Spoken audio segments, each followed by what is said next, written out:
Hi, இன்றைக்கி ரசம் எப்படி வைக்கலான்னு பார்க்கலாம். கொஞ்சமாக புளி எடுத்துக்கோங்க. சின்ன லெமன் சைஸ் புளி எடுத்து ஊற வச்சுட்டு, ஒரு 2 பூண்டு எடுத்துக்கோங்க. 2 பூண்டு எடுத்து அதை தோலோடு போடணும். தோலோடு போட்டிங்கன்னா தான் ரசம் ரொம்ப டேஸ்ட்டாக இருக்கும். அதனால் கண்டிப்பாக தோலோடு போடுங்க.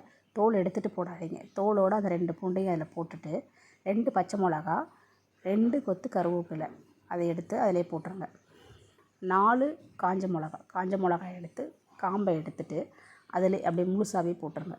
போட்டுட்டு 2 ஸ்பூன் ஜீரகம் போடுங்க, 1 ஸ்பூன் மிளகு, 2யும் போட்டுட்டு அதுக்கப்புறம் கொஞ்சமாக மஞ்சள் பொடி லைட்டாக போட்டுட்டு மிக்சியில் வச்சுட்டு இதை கொரன்னு அரைக்கணும். ரொம்ப நைஸாக அரைச்சிடாதீங்க. கொரன்னு அரைச்சி இந்த மாதிரி கன்சிஸ்டன்சியில் எடுத்துக்கோங்க. எண்ணெய் ஊற்றிட்டு அதுக்கப்புறம் லைட்டாக தான் எண்ணெய் ஊற்றணும் ரசத்துக்கு எப்பயுமே. ரொம்ப அதிகமாக ஊற்றாதீங்க. 1 ஸ்பூன் கடுகு போடுங்க.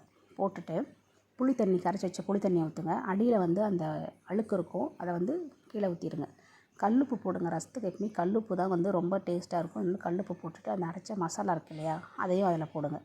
எல்லாமே ஒன்றா போட்டுட்டு அதுக்கப்புறம் ஒரு பழுத்த தக்காளி எடுத்து நல்லா கையில் உங்களால் ப்ரெஷர் கொடுத்து எவ்வளோ செய்ய முடியுமோ அவ்வளோ பிசைஞ்சிட்டு ஒரு 1/2 ஸ்பூன் பெருங்காய பொடி போட்டு நல்லா ஃபஸ்ட்டு ரசத்தை கலக்கிட்டு அப்படியே வச்சுடுங்க. ரசம் சிம்லேயும் இருக்கக்கூடாது, ஹைலியும் இருக்கக்கூடாது. மீடியம் ஃப்ளேமில் வச்சுட்டு லைட்டாக ஒரு கொதி இந்த மாதிரி வரும். அந்த உடனேயே மல்லித்தலை போட்டு இறக்குனீங்கன்னா சுவையான ரசம் ரெடி. கண்டிப்பாக ட்ரை பண்ணுங்கள். ட்ரை பண்ணிவிட்டு கண்டிப்பாக சொல்லுங்கள். தேங்க்யூ.